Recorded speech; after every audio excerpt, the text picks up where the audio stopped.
the scenes for the National Museum's latest acquisition, a Bush Fire Brigade truck. Today the fire truck is already a museum item, handled with white gloves and every possible care.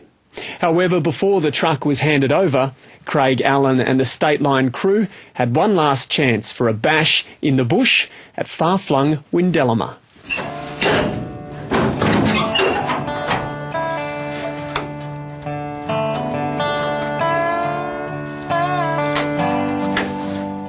Yeah, well, my name's Paul Alessi and I'm a Deputy Captain in Windellama Fire Brigade. Windellama's about 35 kilometres southeast of Goulburn, and our brigade area is from just out of Goulburn right to the Shoalhaven River Gorge.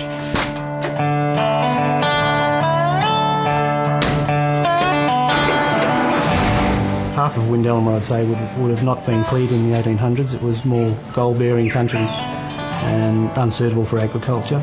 But we do have grasslands on the west side of our brigade area. We've had a number of small fires. We haven't had a big one yet, but we've had some that could have turned into big ones, but our equipment's getting better and better, and our techniques and training is better, and hopefully we can avoid these big ones. Hey, g'day Bev. We're going to take the Toyota up to the fire shed for the very last time in a short while. Over. That's sad to see it go. Yeah, we'll all be sad to see it go. Windellama 9 Bravo clear.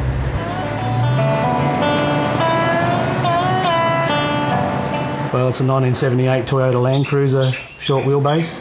The tray on the back was built by our former captain, Bruce, and gone through a few changes over the years, but essentially it is the truck that Windellama had in 1992. This truck was originally the captain's vehicle for a long time. It came from Mount Kembla Brigade to us in about 1992, and it was our captain's vehicle up until 5 years ago, when it was replaced with a more modern vehicle. As a captain's vehicle, obviously you could get to the fire before any other bigger trucks could get there, and you could assess the situation and make some plans as to how to approach the fire. It steers like an FJ Holden, I suppose, on the road. It's not pretty good on the dirt, but on the tar it's a little bit ordinary, I guess, and it's a bit slow, but very reliable. The older vehicles were pretty well all steel, a little bit of vinyl here and there. The modern vehicles have a lot of plastics on them, and there's hazards associated with that if they get a bit too close to the fire, obviously. We knew the truck was going to be decommissioned last year. We managed to get one more season out of it, and then, well, obviously it's a time capsule of how trucks used to be, and you know, I like museums and I like seeing old things in museums, and it was just too good to break up and sell at auction. Going to see the old girl going away. Yeah. Yep. That's a good truck. Almost sad coming over the hill. They don't build them like this anymore. No.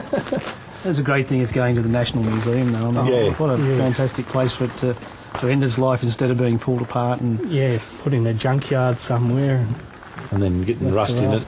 It's a time capsule in itself, really.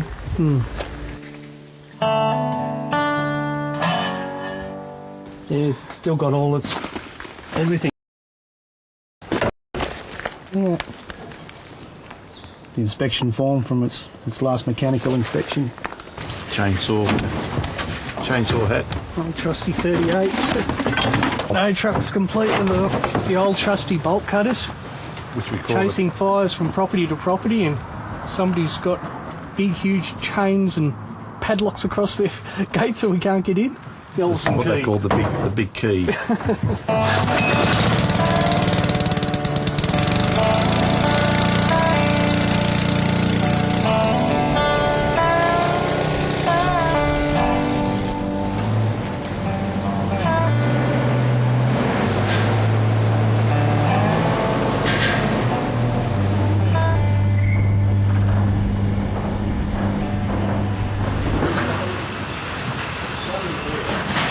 What's remarkable about the stories of the volunteer bushfire brigades is that you're talking about your next door neighbour who's prepared to volunteer time to try and save your house, his house or his property, and is prepared to devote a considerable amount of their personal effort and time into doing that. We've always been interested in the idea of collecting a piece like this that evidences the work of volunteers in combating bushfires in the Australian landscape.